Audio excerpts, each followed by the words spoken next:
I welcome you to this very special episode of Bust That Myth with your host, me, Manuel Martinez. Well, we will be talking about busting your myth.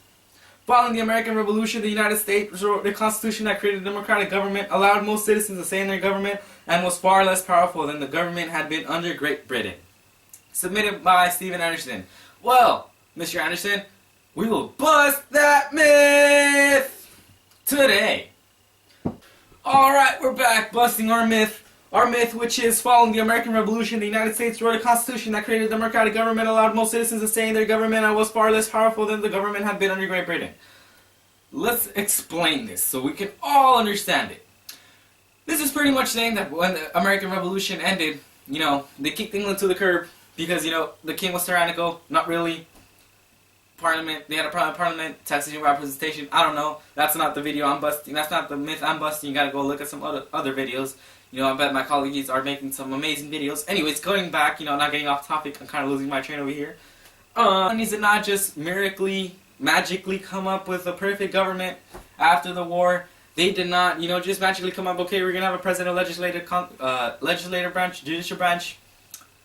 It was all a process. It actually started with the original Articles of Confederation.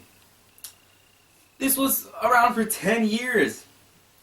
It had a couple flaws, but hey, it won the Revolutionary War. But it's not enough to rule a whole country. It was enough to rule 13 states. Not even 13 states, because they were already having problems. But anyways, it was not enough to rule a whole country. It had no president. Each state had a single vote, which was 13 votes in total. I mean, there was only 13 colonies back then. And it had the power to declare war, conduct treaties, but it did not have the power to tax the people.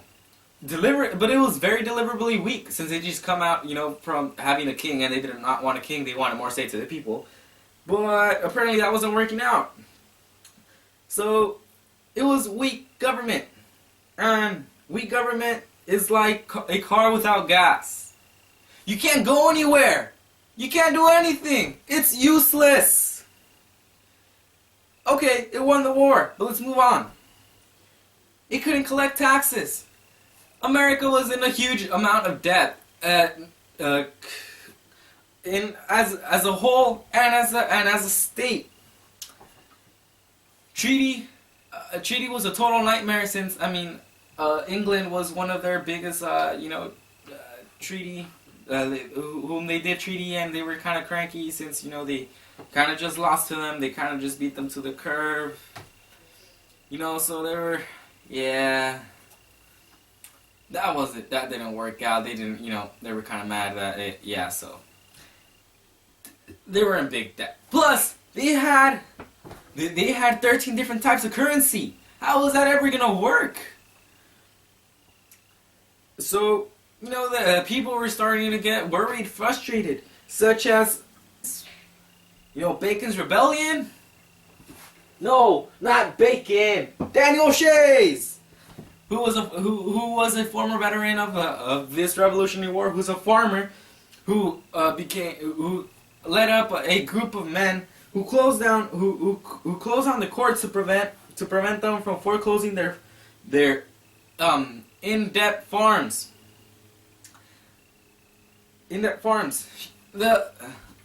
The government at this point did not have the power to have a military. It was due to this power was only granted by the state. Well, they each had a militia where they had to stop this rebellion. But this is showing, that they had a little trouble stopping a little rebellion. Now, what if Spain and England, they still had troops there, they were a big threat. What were they going to do if they attacked? We don't know. They didn't attack. But we're seeing there is a problem. Daniel Shays, did a good job. Spark those lights up. To what? Because in May 25th, 1787, the Constitution had an executive, legislative, judicial branch. It was Republicans. It was a form of Republicans' representation, but no direct democracy. to protect tyranny from the government itself and tyranny of the people. Not too much government, not too much democracy. Although Alexander Hamilton did propose that the president and the Senate serve life terms.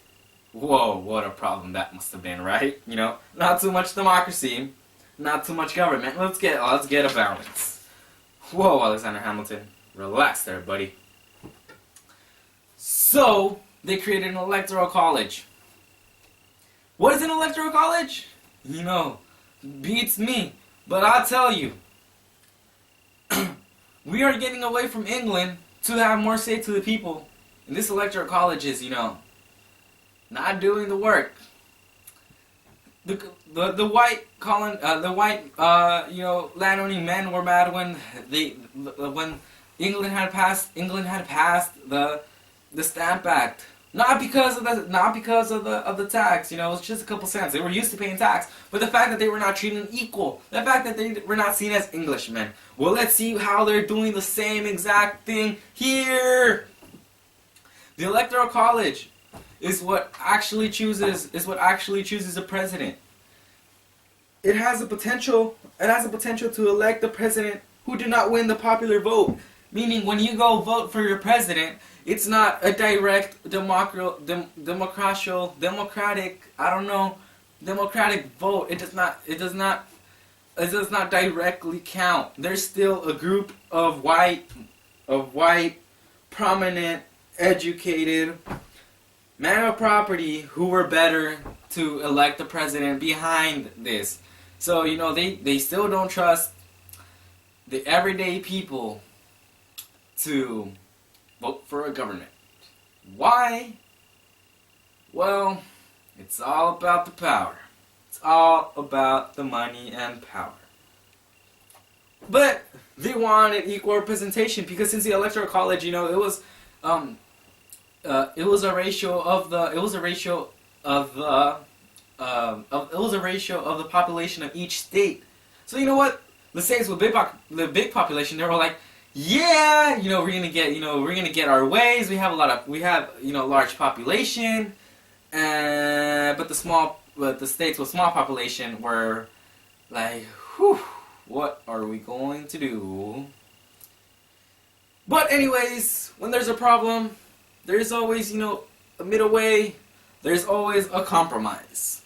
So, and this compromise was a great compromise, called a great compromise. There was one House of Representatives proportional to the state population, and then a Senate, 2 members from each state.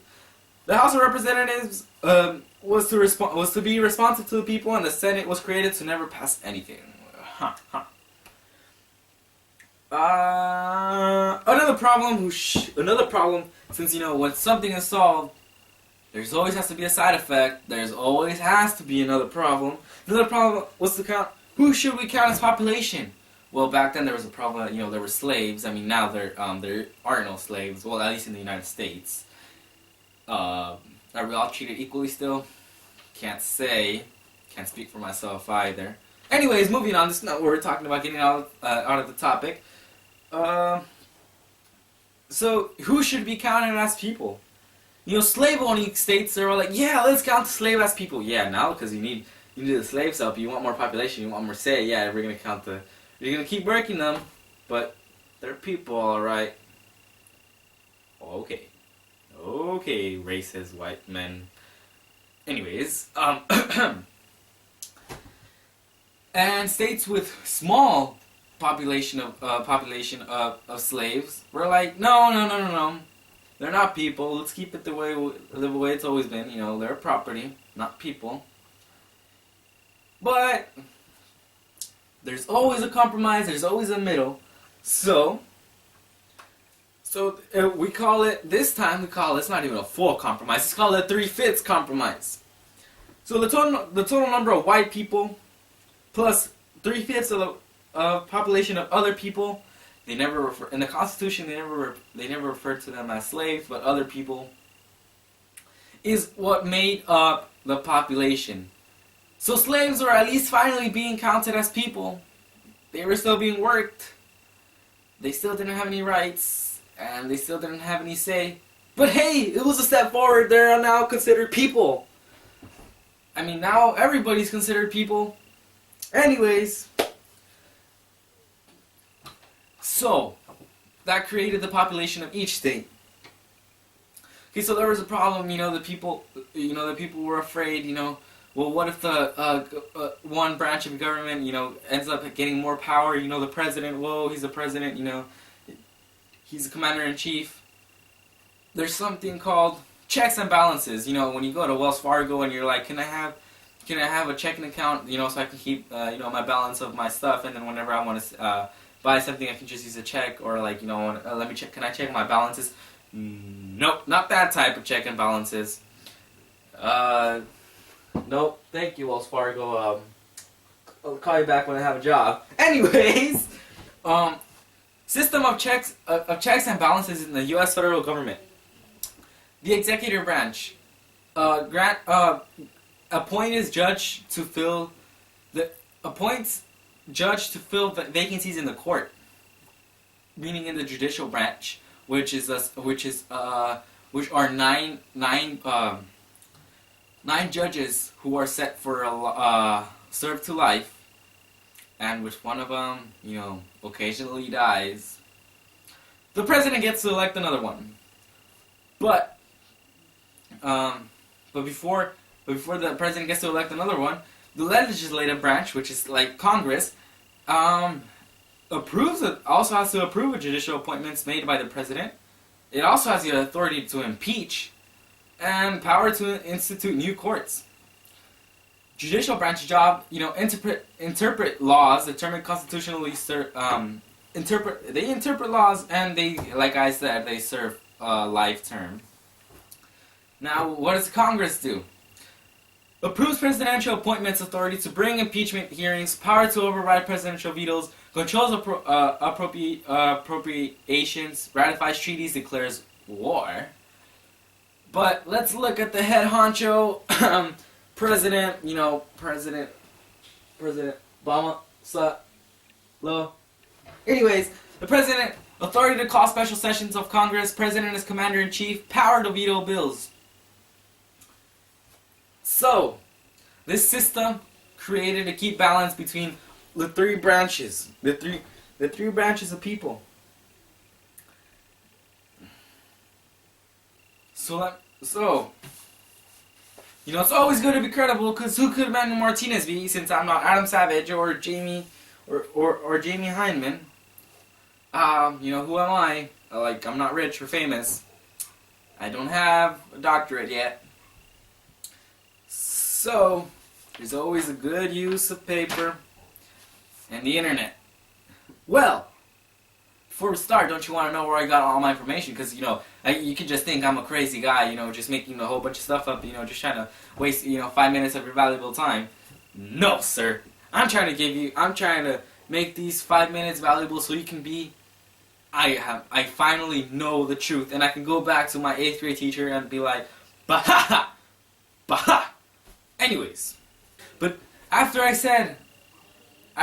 gave you all this information, did they truly have a less powerful government than Great Britain?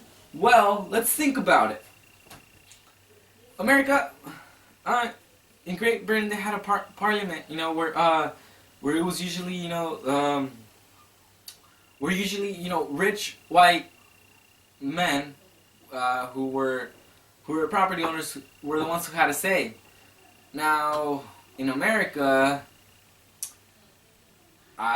seems like it's the same thing, Electoral college, rich, white, educated. I don't know why I'm doing air quotes for educated, but I guess because, do you really have to be educated to be able to make the appropriate vote? I guess everybody votes to, what's best for them.